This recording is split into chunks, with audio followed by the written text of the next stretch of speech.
الحمدللہ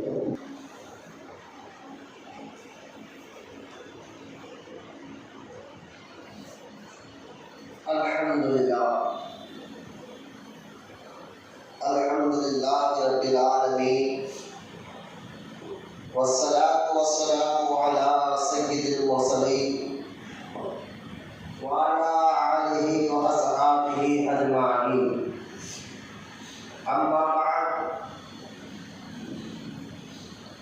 فاعوذ باللہ من الشیطان الرجیم، بسم اللہ الرحمن الرحیم، یا ایھا الذین آمنوا استعینوا بالصبر والصلاۃ ان اللہ مع الصابرین، آمنت باللہ صدق اللہ العلی العظیم، وقال اللہ تعالی فی شأن حبیبہ الکریم، ان اللہ وملائکتہ یصلون علی النبی یا ایھا الذین آمنوا صلوا علیہ وسلموا تسلیما، اللهم صل علی سیدنا مولانا اللهم صل علی سیدنا ومولانا محمد مالک الجود والکرم وعلی آلہ وبارک وسلم، صلاۃ و سلام علیک یا رسول اللہ صلی اللہ تعالی علیہ وسلم، اما بعد، ہر تعریف اور بڑائی صرف اللہ تعالی کے لیے ہے جو سارے جہان کا مالک ہے، مختار ہے اور جو سارے جہان کا پالنہار ہے۔ میں اس بات کی گواہی دیتا ہوں کہ اللہ تعالی کے سوا کوئی عبادت کے لائق نہیں، وہ ایک ہے، اس کا کوئی ساتھی اور شریک نہیں، اور میں اس بات کی گواہی دیتا ہوں کہ آپ کے ہمارے پیارے آقا اور مولا حضور نور رحمت عالم نور مجسم حضرت سیدنا محمد مصطفیٰ احمد مجتبیٰ صلی اللہ تعالی علیہ وسلم اللہ تعالی کے آخری رسول اور اس کے برگزیدہ بندے ہیں۔ اللہ تعالی حضور اکرم نور مجسم رحمت عالم صلی اللہ تعالی علیہ وسلم پر، اہل بیت، صحابہ اکرام، تابعین اور تبع تابعین، اولیاء امت پر قیامت تک بکثرت رحمتیں اور برکتیں نازل فرماتا رہے۔ سب مل کر ایک بار محبت سے درود پاک پڑھیں، اللہم صلی علی سیدنا مولانا محمد سیدنا مولانا محمد ماجد الجود والکرم وعلی آلہ وبارک وسلم، صلاۃ و سلام علیک یا رسول اللہ صلی اللہ تعالی علیہ وسلم۔ معزز سامعین، نوجوان ساتھیوں، السلام علیکم ورحمۃ اللہ وبرکاتہ۔ وعلیکم السلام ورحمۃ اللہ وبرکاتہ۔ آج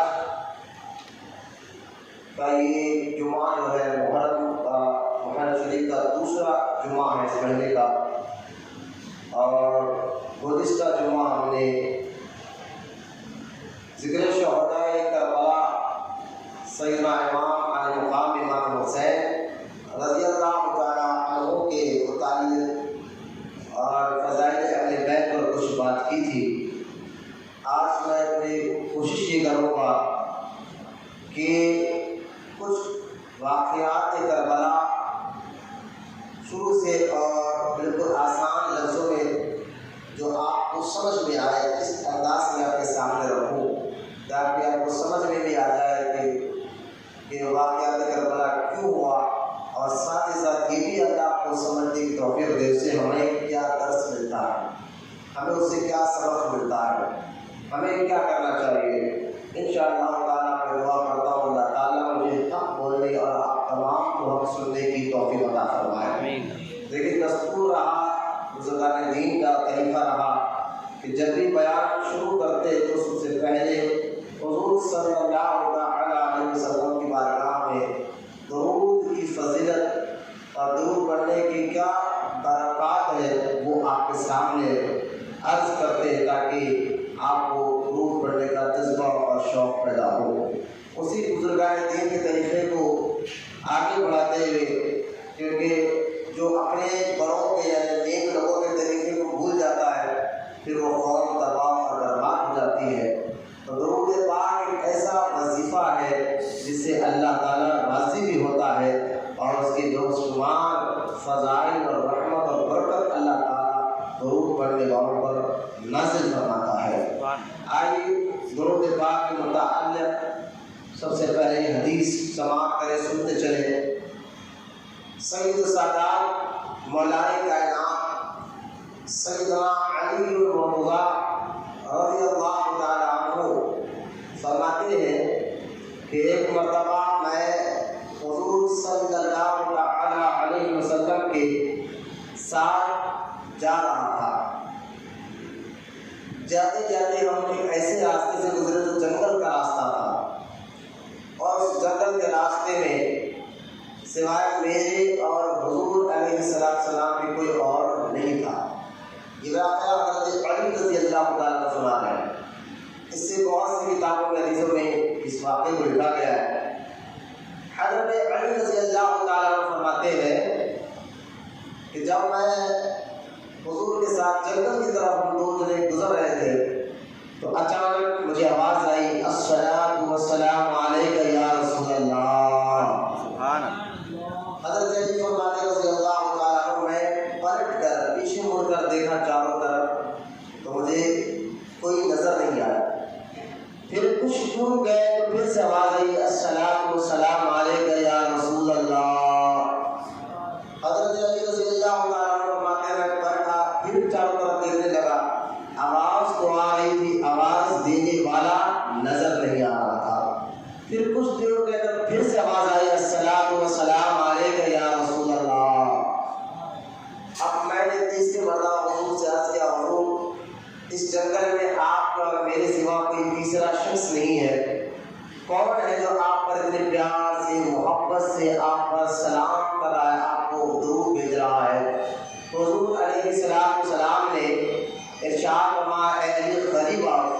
حضرت علی کو رضی اللہ تعالیٰ عنہ قریب بلوایا اور بلا کر جو ہے آپ نے حضور علیہ السلام کا، اے علی السلام جو پہاڑ دیکھ رہے ہو اس پہاڑ کے اوپر ایک چھوٹا سا ایک پتھر جو رکھا ہوا ہے وہ پتھر مجھے سلام کر رہا ہے۔ سبحان اللہ۔ بولے محبت سے سبحان اللہ۔ تو لہٰذا ہمارے آقا کریم صلی اللہ تعالیٰ علیہ وسلم کو جو ہے انسان تو انسان ہے، فرشتے بھی سلام کرتے تھے اور جھاڑ اور پیڑ اور پہاڑ بھی حضور کو سلام کرتے تھے۔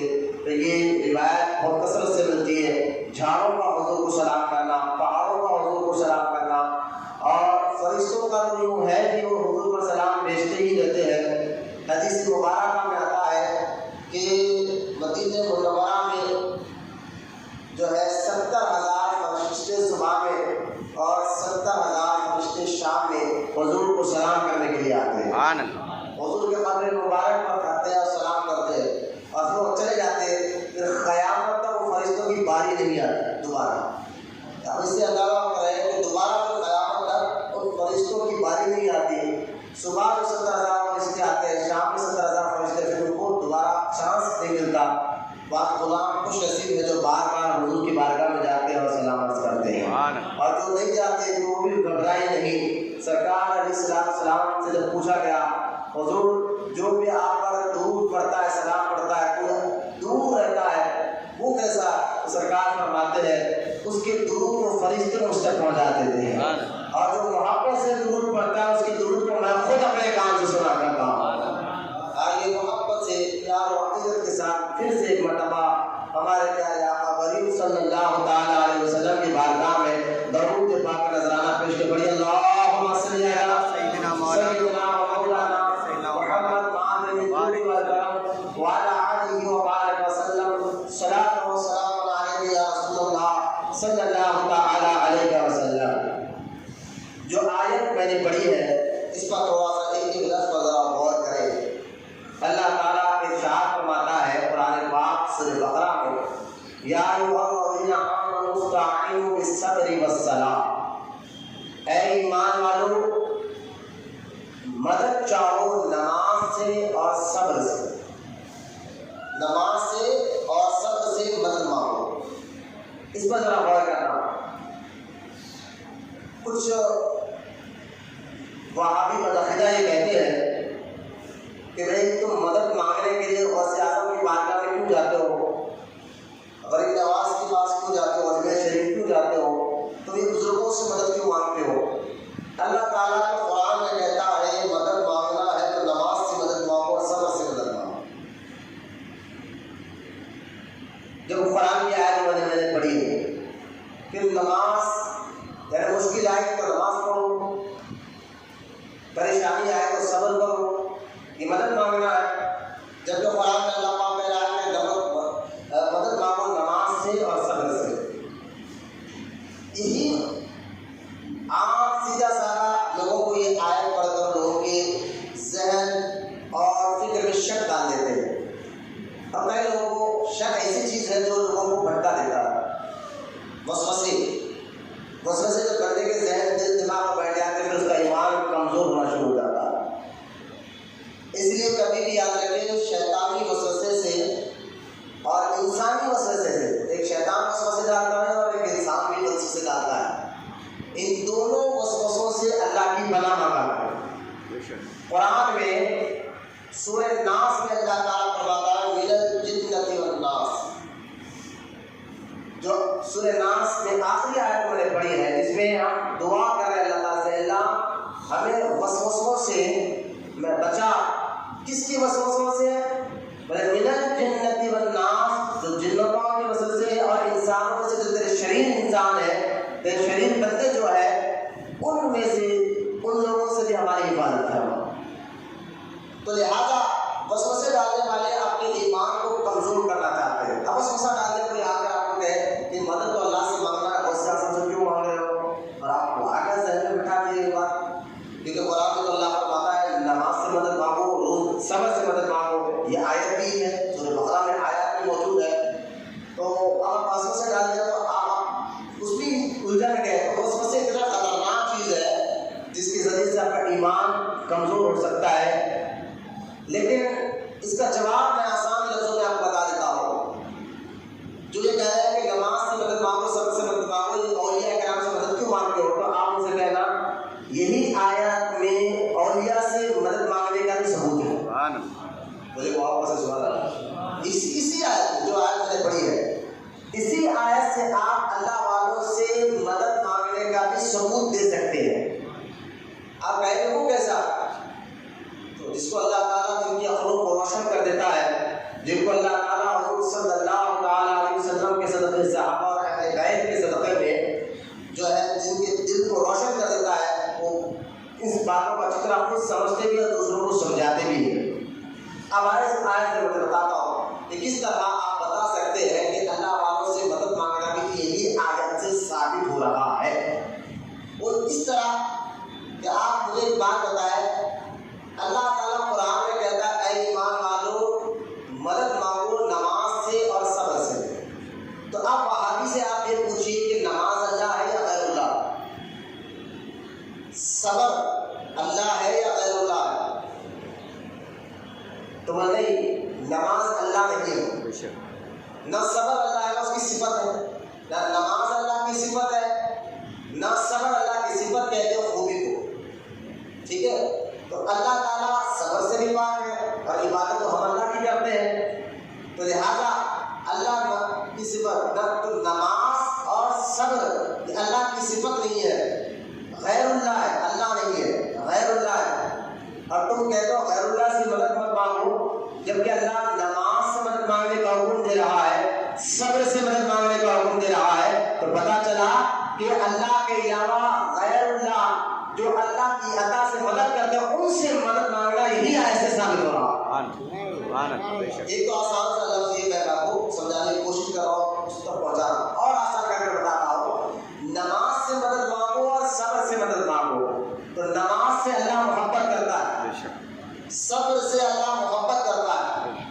تو نماز سے محبت کرنا اس لیے کہہ رہا ہے کہ نماز سے مدد مانگو، صبر سے بھی اللہ محبت کرتا ہے، یعنی اللہ کو یہ نماز اور صبر اللہ کو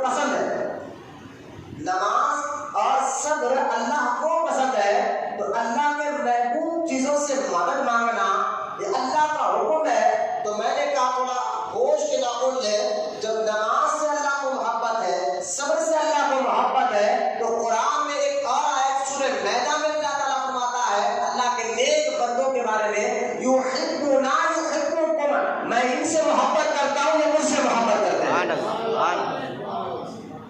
قرآن کی ایک آیت کو لینا دوسری آیت کو چھوڑنا، یہ قرآن میں کوئی ٹکراؤ نہیں ہے، کیونکہ قرآن کسی بندے کا کلام نہیں، اللہ کا کلام ہے۔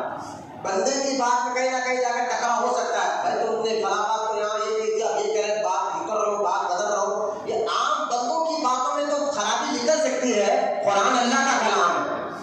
اگر قرآن ایک جگہ یہ کہہ رہا ہے کہ مدد اللہ کرتا ہے، تو قرآن کی آیت میں اور ایک جگہ اللہ فرماتا ہے میں بھی مدد کرتا ہوں، فرشتے بھی مدد کرتے ہیں، جبریل بھی مدد کرتے ہیں، صالحین بھی مدد کرتے ہیں۔ تو میں نے کہا بھائی قرآن میں ایک جگہ پر اللہ کہتا ہے میں ہی مدد کرنے والا ہوں، پھر سورۃ تحریم میں اللہ کہتا ہے میں بھی مدد کرتا ہوں، جبریل بھی مدد کرتے ہیں اور مومنین بھی مدد کرتے ہیں۔ تو بھائی کیا کہا قرآن دونوں بھی تو قرآن کی آیات ہے، ایک آیت میں تو اللہ مدد کر رہا ہے، دوسری آیت اللہ فرماتا ہے صالحین بھی فرشتے بھی تمہاری مدد کرتے ہیں۔ تو ان دونوں میں کوئی ٹکراؤ نہیں ہے، کیونکہ یہ اللہ کا کلام ہے، بندے کا کلام نہیں ہے۔ ان آیتوں میں کوئی ٹکراؤ نہیں ہے، کوئی الگ بات نہیں ہے، بات ایک ہی ہے جو اللہ تعالیٰ سمجھانا چاہتا ہے کہ حقیقی طور پہ مدد کرنے والا اللہ ہی ہے، ظاہر غوث و خواجہ سے ہوا کرتا ہے، تو ان کے ذریعے سے مدد کرتا ہے۔ جیسا بارش اللہ ہی برساتا ہے، ذریعہ امر کو بنا دیتا ہے، بھوک اللہ ہی مٹاتا ہے، ذریعہ کھانے اور روٹی کو بنا دیتا ہے، پیاس اللہ ہی مٹاتا ہے، ذریعہ پانی کو بنا دیتا ہے، اسی طرح مدد حقیقی طور پر اللہ ہی کرتا ہے، ذریعہ غوث و خواجہ کو بنا دیتا ہے۔ تو یہ بھی آسان لفظوں میں، لیکن میرا یہ موضوع نہیں ہے، اس پر اگر ٹاپک کریں گے تو بہت آگے بات چلی جائے گی۔ تو یہ آیت میں آپ نے غور کیا، اللہ پاک ہمارا ایمان والوں مدد مانگو اللہ سے اور صبر سے۔ پھر آگے اللہ فرماتا ہے ان اللہ مع الصابرین، اور اللہ تعالیٰ صبر کرنے والوں کے ساتھ۔ تو یہاں بات سمجھنے کی یہ ہے، پہلی آیت میں تو کہہ رہا ہے کہ نماز سے مدد مانگو، صبر سے مدد مانگو، اور دوسری آیت میں اللہ پاک کہہ رہا ہے کہ میں صبر کرنے والوں کے ساتھ ہوں۔ تو جب یہ کیا مطلب ہے؟ یہ نہیں کہا کہ میں نماز پڑھنے والے اور صبر کرنے والے کے ساتھ ہوں، ایسا نہیں کہا، صرف اتنا کہا میں صبر کرنے والوں کے ساتھ ہوں۔ نماز کے ساتھ، نمازی کے ساتھ کا لفظ نہیں دیا ظاہری طور پر، کیوں؟ تو علماء اس کی بڑی پیار جواب دیتے ہوئے فرماتے ہیں کہ دیکھو نماز، اگر کوئی بندہ نماز پڑھ رہا ہے، اللہ کی عبادت کر رہا ہے، لیکن اس کے دل میں کیا ہے، اندرونی طور پر، دلی طور پر جو ہے اس کو پرکھنا مشکل ہو جاتا ہے کہ وہ نماز جو پڑھ رہا ہے اللہ کے لیے پڑھ رہا ہے یا لوگ اس کو نمازی سمجھے، عبادت گزار سمجھے اس لیے نماز پڑھ رہا ہے، کس نیت کے ساتھ یہ نماز پڑھا ہے یہ ہم اندازہ تو نہیں کر سکتے۔ مطلب یہ کہ نماز کے اندر منافقت ہو سکتی ہے، نماز کے اندر دکھاوا ہو سکتا ہے، یہ ہم کسی کو ظاہری نماز کو دیکھ کر فتویٰ نہیں لگا رہے، لیکن نماز کے اندر منافقت آ سکتی ہے، دکھاوا ہو سکتا ہے، مہمان خوش ہو جائے، دوست خوش ہو جائے، رشتہ دار خوش ہو جائے، فلاں مجھ کو نمازی سمجھے، فلاں مجھ کو اچھا عبادت گزار سمجھے، نماز کے اندر دکھاوا آ سکتا ہے، لیکن ہم ظاہری طور پر کوئی نماز پڑھ رہا تو اپنی طرح سے فتویٰ نہ دے دے کہ تم نے دکھاوا کیا ہے، یہ دلی کیفیت کا نام ہے، اور اندر کی ہم چیز کو نہیں دیکھ سکتے، لیکن اندر دل کی بات کر رہا ہوں جو تجربہ شدہ بات ہے، علماء فرماتے ہیں نماز میں دکھاوا آ سکتا ہے، لیکن ایک بندہ ہے مشکلوں میں صبر کر رہا ہے، پریشانیوں میں صبر کر رہا ہے اللہ کے لیے، اللہ کو راضی کرنے کے لیے، تو صبر ایسی چیز ہے جس میں منافقت گھس نہیں سکتی، دکھاوا آ نہیں سکتا، وہ صبر کر رہا ہے اللہ کے لیے۔ تو اللہ پاک فرماتا ہے کہ نماز سے بھی مدد مانگو اور صبر سے بھی مدد مانگو، لیکن میں صبر کرنے والوں کے ساتھ ہے۔ اب یوں سمجھیے کہ یہ آیت تھیوری ہے، اور تھیوری کو سمجھنا ہے تو اس کو پریکٹیکل طور پر کرنا پڑتا ہے، اس چیز جو کالج کے اسٹوڈنٹس بات کو سمجھ سکتے ہیں، تھیوری دوا تیار ہو گئی، لیکن آزماؤ ہوگا پریکٹیکل طور پر تو سمجھ میں آیا کہ کام کرے گا، لیکن اس کو کس طرح استعمال کرنا ہے۔ تو لہٰذا یہ جو آیت تھیوری ہے، اور اس آیت پر عمل کیسے کیا جائے کہ نماز اور صبر سے مدد مانگنا، تو لہٰذا اس کی سیدھی سادھی تفسیر اس آیت کی وہ امام حسین کی زندگی ہے، سبحان اللہ، سبحان اللہ، بے شک، بولے محمد صلی اللہ علیہ وسلم، اور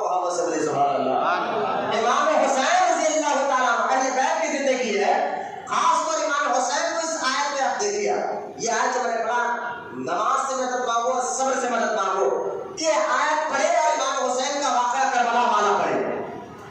امام حسین کربلا میں نماز بھی پڑھ رہے ہیں اور بیٹے بھتیجے بھانجوں کی شہادت پہ صبر بھی کر رہے ہیں. زبان پر شکایت نہیں ہے امام حسین کی یا اللہ، ورنہ یوں نہ سمجھیے کہ امام حسین کربلا میں مجبور تھے، پیاسے تھے. روحانی طور پر طریقت، اگر آپ بیعت نہیں ہے نا، بیعت ہو جائے، مرید ہو جائے، تو پیر میں جو اللہ کمالات رکھتا ہے، یہ روحانیت جو آتی ہے پیر کے اندر، یہ روحانیت آتی ہی ہے امام حسین کے صدقے میں، اہل بیت کے صدقے میں. مجھے ایک بات پتا ہے، امام حسین کربلا میں 22,000 یزیدیوں کے سامنے کھڑے تھے. اب یہ میرا جو عقیدہ ہے، ہم سب کا عقیدہ ہونا چاہیے کہ اگر جلالی نظر ڈال دیتے امام حسین تو یزیدی سب کے سب زندہ زمین میں دفن ہو جاتے. لیکن آتے کہ آسان کر کے بات سمجھا دیتا ہوں. جب تاتاریوں نے ہندوستان پر بہت زیادہ ظلم کیا، انسانوں کو لاش، خونوں کی لاش، بغداد میں تو بہت تباہ مچایا ہوگا. ایران، بغداد، تاتاری، ایک خوف گزری تاتاری جس کو کہتے ہیں. اگر آپ تاریخ پڑھیں گے تو آپ کے جسم کے روٹے کھڑے ہو جائیں گے. کتنی خطرناک قوم تھی اور کس طرح ان لوگوں نے انسانوں کے خون کی ندیاں بہائی تھی. بغداد کو ویران کیا، ایران کو ویران کیا، دلی کو انہوں نے اجاڑ دیا. جب دلی کو اجاڑ کر ہندوستان کو انسانوں کے آپ یہ کر سکتے ہیں کہ آدم خور انسان کو جب تک انسان کو ختم نہ کرے تو چین نہیں ملتا تھا. اب وہ ملتان کی طرف آئے اور وہاں پر بھی جا کر تباہ مچانے کے لیے سے لاکھوں کی فوج ان کی تھی. اب وہاں ملتان کا جو راجا تھا وہ اللہ کے ولی حضرت بابا بہاؤالدین زکریا ملتانی کے پاس آیا اور آ کر کہنے لگا، حضور یہ جو ڈاکو آئے ہوئے ہیں، یہ دونوں تو بغداد کو ویران کر دیا ہے، ایران کو ویران کر دیا ہے، دہلی کو تباہ کر دیا ہے. یہ تو نہ بوڑھے دیکھتے ہیں، نہ بچے دیکھتے ہیں، نہ عورتوں کو دیکھتے ہیں، نہ مردوں کو دیکھتے ہیں. اس سب کو قتل کر دیتے ہیں. تاریخ بتا رہا ہوں، اس کو ذرا اچھی طرح سے یاد رکھیں. آپ میں کیا بتانا چاہتا ہوں آگے آپ کو سمجھ میں آ جائے گا. یہ سب کو قتل کر رہے ہیں. ابھی لاکھوں کی ان کی تعداد ہے. اب وہ راجا کہنے لگا ملتان کا ہمارے پاس فوج نہیں ہے، ہم ان سے لڑ نہیں سکتے، اتنا ہتھیار نہیں ہے، کیا کرے. تو اسی وقت بابا بہاؤالدین زکریا ملتانی کی آستانے پر، خانقاہ پر، خواجہ قطب الدین بختیار کاکی جو خواجہ غریب نواز کے خلیفہ ہے وہ بھی وہاں بیٹھے ہوئے تھے. جن کا مزار دلی میں ہے نا، خواجہ قطب الدین بختیار کاکی رحمۃ اللہ تعالیٰ علیہ خلیفہ اکبر ہے. خواجہ غریب نواز کے خلفاء میں سب سے بڑے خلیفہ اگر نام آتا ہے تو خواجہ قطب الدین بختیار کاکی کا آتا ہے، جن کے مرید خواجہ قطب الدین بختیار کاکی کے مرید ہی بابا فرید گنج شکر ہے. ان کے مرید نظام الدین اولیاء اور صادق کلیری جیسے بزرگ ہیں. تو لہٰذا نظام الدین اولیاء کے دادا پیر ہوتے ہیں، پیر کے پیر ہوتے ہیں خواجہ قطب الدین بختیار کاکی رحمۃ اللہ تعالیٰ علیہ. خواجہ بابا بہاؤالدین زکریا ملتانی نے کہا، حضور آپ کیا کرنا چاہتے ہیں؟ راجا تو یہ کہہ رہا ہے کہ لڑ نہیں سکتے اور یہ خونخوار انسان ہے. تو خواجہ قطب الدین بختیار کاکی کتنے تنہا اٹھے، کہا راجا کو میرے ساتھ چلو، ذرا بتاؤ کہ وہ کھڑے کہاں پر ہے. جو اونچے پہاڑ کی طرف لے کر گئے اور میدان کی طرف بتایا تو نظر نگاہ ختم ہو جاتی ہے. آپ کی نگاہ جا تو جا رہی ہے، نگاہ ختم ہو جاتی ہے، ان کے سر ختم نہیں ہوتے. اس میدان میں وہ کھڑے ہوئے تھے تو خواجہ قطب الدین بختیار کاکی رحمۃ اللہ تعالیٰ علیہ نے کہا کہ راجا سے ایک تیر دو. دیکھیے آپ لاکھوں کی تعداد میں ہے، لیکن اللہ کے ولی خواجہ قطب الدین بختیار کاکی رحمۃ اللہ تعالیٰ علیہ نے اپنی روحانیت کا کیسا جلوہ دکھایا تھا. آپ نے ایک تیر کو چھوڑا، جیسا تیر چھوڑنا تھا وہ تیر جا کر میدان کے ایک پہاڑ ایک دیوار میں دھسا اور ایسا دھماکہ ہوا، جتنے تاتاری میدان میں تھے ایک طوفان ریت کا ایسا آیا، اس طوفان میں وہ لوگ زندہ زمین کے اندر دھس کر ختم ہو گئے. مجھے بتائیے یہ روحانیت کا مقام تھا خواجہ قطب الدین بختیار کاکی رحمۃ اللہ تعالیٰ علیہ کا، کہ جنہوں نے تیر پر ہزاروں نہیں لاکھوں تاتاریوں کو زندہ زمین میں دفنا دیا، جن کی روحانیت، جن کا پاور کا یہ عالم ہے. تو مجھے بات بتائیے، یہ روحانیت جو اللہ کے نیک بندوں کو ملتی ہے، یہ طاقت جو اللہ تعالیٰ اپنے نیک بندوں کو دیتا ہے، دیتا ہی اہل بیت کے صدقے میں ہے، دیتا ہی اہل بیت کے صدقے میں.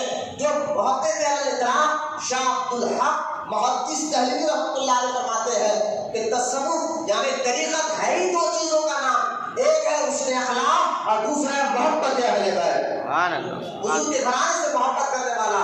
تو لہذا جو حسین پاک کے در سے خیرات لیتے ہیں ان کی روحانیت کا یہ مقام تھا، تو اندازہ کر لے جب غلاموں کا یہ عالم ہے تو آقا کا عالم کیا ہوگا۔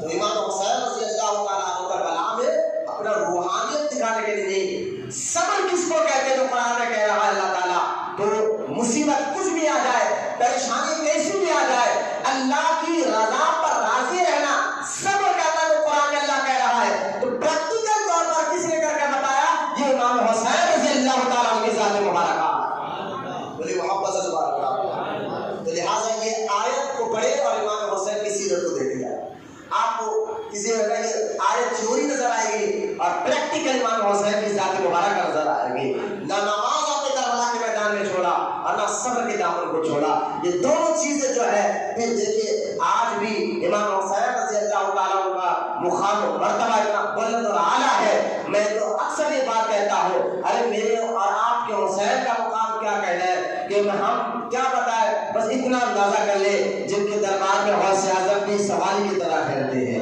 جن کے دربار میں غوث اعظم بھی ہاتھ بن کر کھڑے ہو، وہ امام حسین رضی اللہ تعالیٰ کا مقام مرتبہ ہے۔ خیر بات موضوع چل جائے گی، تو آج میں آپ کو بتاؤں گا یہ تو عظمت میں نے آپ کو اس لیے بتائی، لیکن عظمت بتانے سے پہلے ایک اور بات دیکھیں، کیونکہ میں بار بار یہ بات کو دوہرا رہا ہوں۔ میں اتوار کے دن بھی اس بات کا بڑا خلاصہ کیا تھا 10 محرم کو، لیکن آج پھر سے اس بات کا خلاصہ کر رہا ہوں کہ ہم اہل سنت و جماعت ہیں، اور ہمارے جو اسلاف ہے، ہمارے جو بزرگان دین ہے، ایک ایک بات کو توجہ کرنا، انہوں نے جو دین بتایا ہے ہمیں 1400 سال سے، جو نبی پاک علیہ السلام نے صحابہ کو سکھایا، صحابہ نے تابعین کو سکھایا، تابعین نے تابعین کو سکھایا، اولیاء کرام کے ذریعے ہم تک جو دین آیا ہے اس پر ہم جمع ہے، اور اس پر اسی عقیدے پہ ہم چلتے ہیں، اور اسی عقیدے پہ چلنے والی جماعت کو اہل سنت و جماعت کہا جاتا ہے۔ بے شک میں اس لیے کہہ رہا ہوں کہ بار بار کہ ہم نبی پاک صلی اللہ تعالیٰ علیہ وسلم کے گھرانے سے بھی محبت کرتے ہیں، اور یہ فرض بھی ہے نماز کی طرح، اسی طرح نبی پاک صلی اللہ تعالیٰ علیہ وسلم کے تمام صحابہ کی عزت بھی کرتے ہیں۔ یہ تمام صحابہ کی عزت بھی کرنا، جہاں صحابہ کی عزت کرنا ایمان ہے تو نبی کریم صلی اللہ تعالیٰ علیہ وسلم کے گھرانے سے محبت کرنا بھی ایمان ہے۔ اور یہ بات ذہن رکھ لے، بندہ نماز پڑھ رہا ہے، روزے رکھ رہا ہے، عبادت کر رہا ہے، لیکن نبی تو دور کی بات ہے، کسی صحابی کو اگر گالی دینے والا وہ ہے تو اس کی عبادتیں اس کے منہ پر مار دی جائے گی، کسی اہل بیت کے گستاخی کرنے والا وہ ہے تو اس کی عبادتیں اس کے منہ پہ مار دی جائے گی۔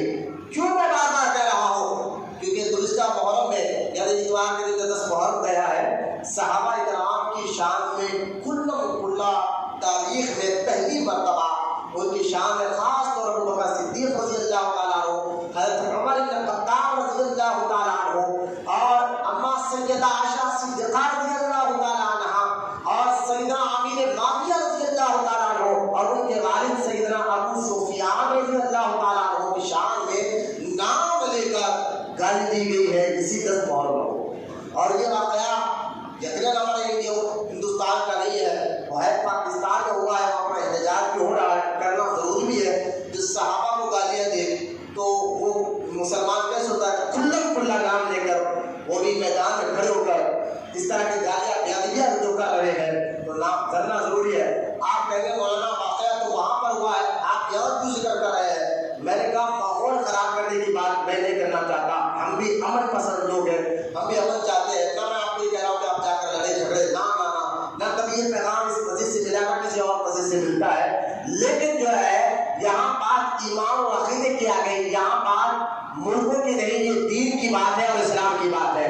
اور یاد رکھیں مسلمان ایک دوسرے مسلمان کا تعلق ایسا ہے جیسا سرکار نے فرمایا ایک جسم کی طرح، تو جسم میں کہیں بھی مار لگو تکلیف تو پورے جسم کو ہوتی ہے۔ تو اسلام میں کہیں پر بھی نقصان ہو، کہیں پر اگر کسی نے صحابہ کی شان میں گستاخیاں کرو تو تکلیف تو سارے ہندوستان میں بلکہ پوری دنیا کے مسلمانوں کو ہوتی ہے۔ یہ اسلام میں بڑے محبت سے سبحان اللہ۔ اور دیکھیے ایک تو یہاں یہ واقعہ. دوسرا اسپین کا جو ایک علاقہ ہے, جو یہودیوں کا ایک ادارہ ہے, اس ادارے میں خاص طور پر آج سے 2012 میں بھی اس نے حضور صلی اللہ تعالیٰ علیہ وسلم کی جو ہے شان میں گستاخی کرتے ہوئے کچھ بےہودہ تصویر پیپر میں چھاپے تھے.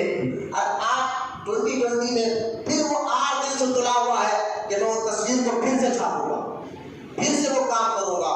حضور علیہ السلام کے نام میں مبارکہ کارٹون ماشاءاللہ جن کا ہم تصور بھی نہیں کر سکتے مسلمان. ہم امام غزالی کو خیال میں بھی نہیں لا سکتے کہ حضور کے نام مبارک کا وہ جو ہے ماشاءاللہ سما ماشاءاللہ کارٹون بنا کر جو ہے وہ پیپر میں شائع کرنے کی ضد پہ تلا ہوا ہے, اور پوری دنیا کے مسلمان اس کو آگاہ کر رہے ہیں. دیکھیں اسپین اس وقت عیسائیوں کا ملک ہے, پورے عیسائیوں کی وہاں سلطنت ہے.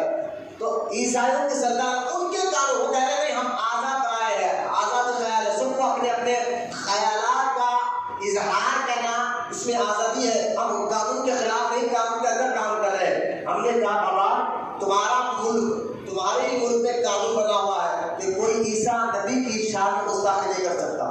تمہارے ملک میں یہ قانون تم نے خود بنایا ہے کہ جو عیسیٰ علیہ السلام ہے ان کی شان میں گستاخی کوئی کرے گا, غلط بات کوئی کرے گا تو ہم اس کو قانون سزا دیں گے. تو تم کہتے ہو کہ جس نبی کا تم کلمہ پڑھتے ہو ان کی شان میں گستاخی نہیں کرنا, تو یہ ہمارے نبی سارے نبیوں سے افضل اور اعلیٰ نبی ہے. یہ قانون تو ہر نبی کی شان ہونا چاہیے. ایک نبی کی گستاخی سارے نبیوں کی گستاخی ہوتی ہے, ایک نبی سے محبت سارے نبیوں سے محبت ہوتی ہے. تو لہٰذا تم نے تو وہ قانون نہ مان لیا. یہ دھوکہ ہے عیسائیوں اور یہودیوں کا, جو اور قرآن میں اللہ تعالیٰ نے بھی واضح طور پر اللہ پاک کے قرآن میں فرمایا اے ایمان والو یہود اور نصارہ سے دوستی نہ کرو. اور پر بھروسہ نہیں کر سکتے آپ, لیکن وہ عیسائی اسپین کا ایک علاقہ اس میں اس نے ابھی تک جو ہے نا وہ ڈٹ رہا ہے. میں آج بھی نیوز پڑھی تو کہہ رہا ہے کہ نہیں ہم چھاپ کر رہیں گے.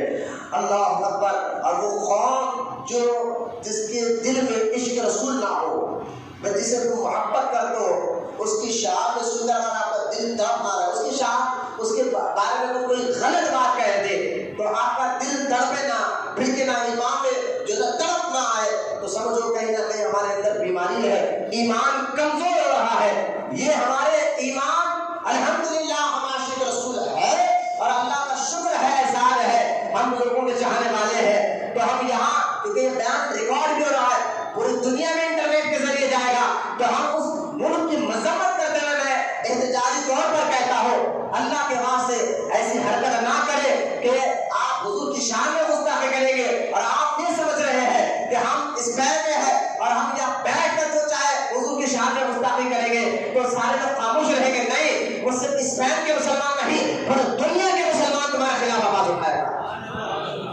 بولے گا محبت سے سبحان اللہ. یہ جذبہ رکھنا ہوگا. اگر وقت آئے ہم آواز اٹھائیں گے, جیسا آواز حیدرآباد دنگل میں اٹھی تھی وہ مظلومہ عورت کے خلاف, ایسی آواز اٹھے گی اگر اس نے پھر سے یہ حرکت کی اور پھر سے حضور علیہ السلام کی کیوں نہ آواز اٹھائے. ارے حضور سے محبت کرنا ہی تو ایمان ہے. سبحان اللہ, بے شک, ہاں سبحان اللہ. حضور سے محبت کرنا ہی ایمان ہے. تو حضور کی شان میں گستاخی, ایک تو یہاں ایک مسئلہ چل رہا تھا کہ محرم میں صحابہ کی شان میں گستاخی کی جا رہی ہے, گالیاں دی جا رہی ہے, اور کچھ لوگ کہتے ہیں کہ صحابہ کو گالی دینے والوں کو, صحابہ کی شان میں بے ادبی کرنے والوں کو, پہلے آپ کو میں بتاتا ہوں صحابہ کی شان و مخلوقات کیا ہے, اس سے اندازہ کریں گے. ہم آج کا موضوع دیکھیں, ہمارا موضوع واقعات کربلا ضرور ہے, لیکن کربلا میں امام حسین نے اپنے قبر انور سے دیکھ کر خوش ہو رہے ہوں گے کہ جو مزاج ہم دینا چاہتے تھے وہی مزاج یہاں عاشق بیٹھ کر سن بھی رہے اور لے بھی رہے. سبحان اللہ. یہ واقعہ کربلا میں آپ سمجھو کہ صحابہ کی عزت کرنا, صحابہ سے محبت کرنا, یہ بھی اہل بیت کا طریقہ رہا ہے, یہ بھی اہل بیت کا طریقہ رہا ہے. تو آپ آئیے نا, آپ پہلے صحابی کہتے کس کو ہے, سارے لوگ جانتے ہیں. صحابی جس نے حضور کو ظاہری زندگی میں دیکھا اور ایمان لایا, ایمان ہی پر مرا, وہ صحابی رسول ہے. سبحان اللہ, بے شک. بولے محبت سبحان اللہ. اور قرآن میں صحابہ کے بارے میں اللہ تعالیٰ نے ارشاد فرمایا کہ سارے صحابہ سے اللہ راضی ہو گیا. اللہ تعالیٰ نے قرآن میں فرمایا کہ اے محبوب ہم تیرے صحابہ سے جنت کا وعدہ کر چکے ہیں, ٹھیک ہے, سارے صحابہ جنتی. ایک بات اب آئے حدیث پاک میں آپ کو سناؤں, حدیث مبارکہ سن لیجیے صحابہ کے بارے میں 3 حدیثیں آپ کو سنانے جا رہا ہوں. اس سے اندازہ کریں کہ صحابہ کا مقام و مرتبہ کیا ہے؟ حدیث سن لیجیے، حضور صلی اللہ تعالیٰ علیہ وسلم نے ارشاد فرمایا میرے صحابہ کی عزت کرو، وہ اس لیے کہ وہ تم سب سے بہتر ہے۔ بولے محبت سے سبحان اللہ۔ لیکن میں آسان اردو میں بول رہا ہوں، آپ کو بات سمجھ میں آ جائے صحابی کس کو کہتے ہیں، میں نے وہ بتا دیا۔ اب دیکھیں ایک حدیث میں نے سنایا، سرکار علیہ السلام نے فرمایا میرے تمام صحابہ کی عزت کرو، وہ اس لیے کہ میرے صحابہ تم سب سے بہتر ہے۔ بولے محبت سے سبحان اللہ۔ ایک اور حدیث آپ سن لیجیے، حضور صلی اللہ تعالیٰ علیہ وسلم نے ارشاد فرمایا الصحابہ النجوم فاقی انجیہم اہتدیتم، میرے صحابہ تاروں کے مانند ہے۔ سرکار نے ارشاد فرمایا میرے صحابہ تاروں کے مانند ہے، ان میں تم کسی ایک کے دامن پکڑ لو منزل تک پہنچا گئے۔ بولے محبت سے سبحان اللہ۔ دیکھیں حضور صلی اللہ علیہ وسلم نے فرمایا کہ میرے صحابہ تاروں کے مانند ہے اور میرے گھر والے اہل بیت کشتی کی طرح ہے۔ اگر کوئی بندہ کشتی میں سفر کرتا ہے تو نظر اس کو تاروں پر رکھنا ہوتا ہے، تاروں پر نظر رکھے گا تو ہی تب منزل تک پہنچے گا۔ منزل تک پہنچنے کے لیے تاروں پر نظر رکھنا ہی پڑے گا۔ کشتی میں بیٹھ جائے اور تاروں پر نظر نہ رکھے تو بھی بھٹک جائے گا، تاروں پر نظر ہو اور کشتی میں نہ بیٹھے تو ڈوب جائے گا، ہلاک ہو جائے گا۔ تو اس لیے سنی وہ ہوتا ہے جو صحابہ کا بھی دامن ہاتھ میں لیتا ہے اور اہل بیت کا بھی دامن ہاتھ میں لیتا ہے۔ ان دونوں سے صحابہ کی عزت اور محبت اہل بیت سے ہی سنی جو ہے منزل تک پہنچنے والا ہے۔ پہلی حدیث میں نے دوسری حدیث سنائی، ایک تیسری حدیث سنے، حضور علیہ السلام نے ارشاد فرمایا اے مسلمانوں، یہ حضور فرما رہے ہیں محبت سے سبحان اللہ۔ سرکار نے ارشاد فرمایا اے مسلمانوں، تم میرے صحابہ کو گالی نہ دو اور نہ برا بلا کہو، اس لیے کہ تم میں سے اگر کوئی اور پہاڑ کے برابر سونا خرچ کرے تو وہ ان کے کلو اور آدھا کلو گھیو اور جو خرچ کرنے کے برابر بھی نہیں ہو سکتا۔ بولے محبت سے سبحان اللہ۔ یعنی حضور علیہ السلام کہہ رہے ہیں اگر میرے صحابہ 1 کلو، بلکہ ایک حدیث میں آیا 1 مٹھی گھیو اللہ کی راہ میں دے دے اور تم میں سے کوئی بہت پہاڑ کے برابر سونا اللہ کی راہ میں پھیلا کر، بہت پہاڑ آج بھی دیکھیں 8 کلومیٹر تک پھیلا ہوا ہے، اس کی چوڑائی لمبائی ملا کر میں بتا رہا ہوں، پہاڑ جو مدینہ منورہ میں عہد کا جو پہاڑ ہے وہ 8 کلومیٹر تک ہے، جبکہ اس میں کہیں کٹ گیا ہے۔ تو اتنا بڑا پہاڑ کی اتنا سونا اگر آپ نے اللہ کی راہ میں خیرات کر دیا تو سرکار ہمارا اس سے زیادہ ثواب تو اللہ میرے صحابہ کو دے گا جو اللہ کی راہ میں 1 مٹھی گھیو دیتا ہے۔ بولے محبت سبحان اللہ۔ یہ ہے حضور کے غلاموں کا مقام، مرتبہ، عظمت اور شان۔ اب آئے ایک اور حدیث، سرکار علیہ السلام نے ارشاد فرمایا صحابہ کو گالی نہ دو، نہ ان کو برا بلا کہو، جو شخص ان کو گالی دے اور برا بلا کہے اس پر اللہ تعالیٰ کی لعنت ہو، اس پر اللہ تعالیٰ کی لعنت ہو۔ اب آئے سرکار مدینہ علیہ السلام چوتھی حدیث اور 5 حدیث میں حضور علیہ السلام نے ارشاد فرمایا اللہ تعالیٰ نے مجھے چن لیا ہے، میں اس کا محبوب ہوں۔ بولے یار سبحان اللہ۔ آسان اردو میں آپ کو سمجھانے کی کوشش کر رہا ہوں، چہروں سے آپ ظاہر نہیں کریں کہ مولانا ہم سمجھ میں رہے، آپ مسجد میں بیٹھے ہیں، بیٹھنا بھی عبادت ہے۔ اور اطمینان کے ساتھ ایک حدیث کو غور سے سنتے چلے، اللہ رسول احادیث مبارکہ کی بات ہو رہی ہے اور بالکل توجہ کے ساتھ سنتے ہوئے چہرے سے ظاہر نہیں کریں، بات سمجھ میں آ رہی ہے کہ صحابہ کو کیا مقام و مرتبہ ہے۔ اہل بیت کا مقام تو ہم بتائیں گے۔ آپ آئے حضور صلی اللہ علیہ وسلم نے فرمایا کہ اللہ تعالیٰ نے مجھے چن لیا ہے، اللہ نے چنا ہے، اور میری صحبت کے لیے میرے صحابہ کو چنا ہے۔ بولے گا محبت سے سبحان اللہ۔ بعض لوگ کہتے ہیں کہ یار ہم کاش حضور کے زمانے میں رہتے، حضور کو دیکھتے، حضور کے ساتھ رہتے، حضور کے ساتھ جوڑوں میں جاتے اور حضور کے ساتھ رہ کر اپنی جان فدا کر دیتے۔ یہ بولنا اچھی چیز ہے، محبت ہے، عشق ہے، لیکن علماء کہتے سنو اللہ تعالیٰ نے جس کو جس دور میں پیدا کرنا جس کے لیے بہتر تھا اس کو اللہ تعالیٰ نے اس دور میں پیدا کیا۔ اس دور میں صحابہ بہتر تھے، اس دور کے حساب سے صحابہ اکرام ہی بہتر تھے، اس لیے ان کو اس دور میں پیدا کیا۔ اس دور کے حساب سے ہم بہتر ہیں تو ہمیں پیدا کیا۔ اور دیکھیں ان کی قربانیاں، آج تو ہم حیدرآبادی زبان میں ہماری چٹنی نکل جائے، ورنہ ان کی قربانیاں آپ نے دیکھے، اللہ رسول کے لیے انہوں نے مکان مکان چھوڑا, گھر چھوڑا, پراپرٹی چھوڑی, گالیاں سنے, تکلیفیں اٹھائے, جان تک دے دیا, لیکن اللہ اس کے رسول کے دامن کو نہیں چھوڑا. مکہ چھوڑنا پڑا. عبد الرحمن بن عوف رضی اللہ تعالیٰ عنہ جیسے صحابی جنہوں نے مکے میں جو عثمان غنی کے بعد جو پیسے میں مالدار اور کوئی تھے, تو یہ صحابی عبد الرحمن بن عوف رضی اللہ تعالیٰ عنہ تھے. جب یہ مکہ چھوڑ کر جا رہے تھے حضور کے پاس مدینہ, تو مکے والوں نے مکے کے بارڈر پر روک کر کہا تھا, آپ مکے میں تھے, مکے میں رہ کر کمائے ہیں, پیسہ کمایا ہے, پراپرٹی کمائی ہے, آپ جا رہے ہیں مکہ چھوڑ کر تو جائیے, کوئی ہمیں پرواہ نہیں ہے, لیکن ساری پراپرٹی آپ ہی چھوڑ دیجیے. سارا پیسہ, ساری دولت, سارا کاروبار, سارا جو ہے بینک بیلنس, اب یوں سمجھانے کے طور پر کہہ رہا ہوں, گھر, مکان, زمین سب یہاں چھوڑ دیجیے اور چھوڑ کر آپ اکیلے جائیں, ہمیں کوئی پرواہ نہیں ہے. تو عبد الرحمن اور رضی اللہ تعالیٰ نے فرمایا کہ سب کچھ میں نے اللہ اس کے رسول کے لیے چھوڑ دیا ہے, اور تنہا ایک جوڑے پر مکہ چھوڑ کر مدینہ گئے تھے. کیا قربانیاں دی ہے صحابہ کرام نے دین کو پھیلانے کے لیے اور ہم تک دین پہنچانے کے لیے. دیکھیں وہ مضمون آج ہم کیا ہے, ہم تو ایک لیڈر کی آواز میں ڈر جاتے ہیں. مسجد میں اگر کوئی محلے کا لیڈر مسجد کا صدر بن جائے اور اسی مسجد میں وہابی آ جائے, بدعقیدہ آ جائے, نماز پڑھا رہا, لیڈر تو دور کی بات ہے, اگر اس محلے کا کارپوریٹر ہو نا, معاملے سے کارپوریٹر جانتے ہیں, شرابی, بے نمازی, فاسق, جھوٹ بولنے والا, سود چلانے والا, جوئے کے اڈے چلانے والے, ایسے لوگ بھی تو آج جو ہے پارٹیوں میں جا کر لیڈر ایم ایل اے بن گئے ہیں. تو ایسا طبقہ اگر کوئی اللہ کے پاک گھر پر جو ہے صدر بن جائے, بن بھی رہے ہیں, صدر بن جائے, اور اسی مسجد میں کوئی وہابی بدعقیدہ آ جائے اور کوئی ایک سنی آواز اٹھائے نا, یار ایک وہابی ہے, گستاخ رسول ہے, گستاخ صحابہ اور اہل بیت ہے, اس کے پیچھے نماز نہیں ہو سکتی, اس کو ہٹاؤ, تو سارے لوگوں نے بھائی ہم تو آواز نہیں اٹھائیں گے, ہم تو تیرا ساتھ نہیں دیں گے, یہ تو کوئی لیڈر صاحب ہے, کارپوریٹر صاحب ہے, اگر اس کے خلاف آواز اٹھائے گے تو ہمیں محلے میں رہنے نہیں دے گا, ہمیں جینے نہیں دے گا. یہ ہماری جو ہے نا ہمارا حالات یہ ہے, ہمارا ایمان کی کمزوری یہ ہے. لیکن دیکھیں صحابہ کرام نے جان تو مال تو مال ہے, جانوں کو بھی قربان کیا اللہ اور اس کے رسول کے لیے.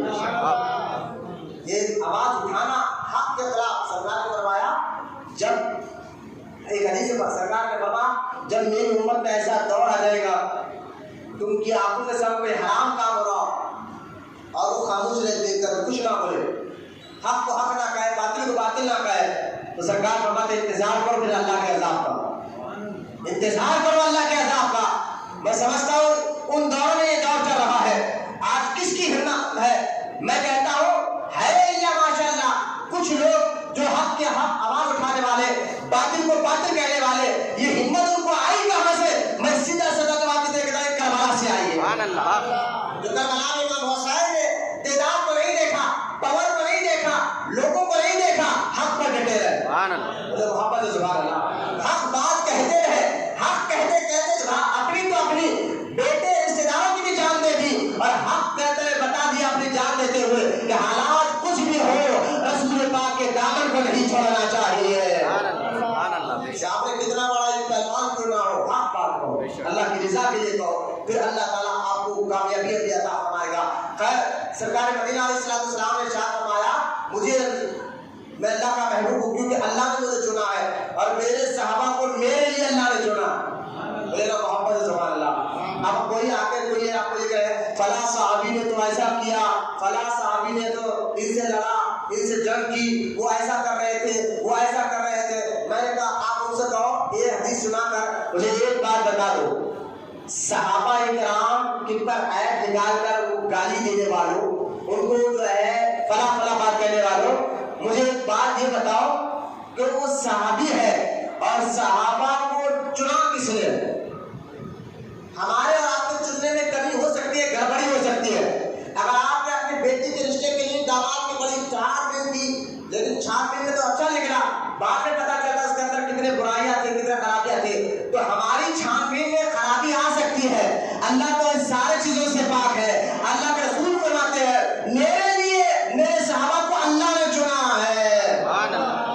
مجھے محبت سے سبحان اللہ. ان کی خرابیوں کو لے کر لوگوں کے تذکرے کرنا, وہ صحابی نے ایسا کیا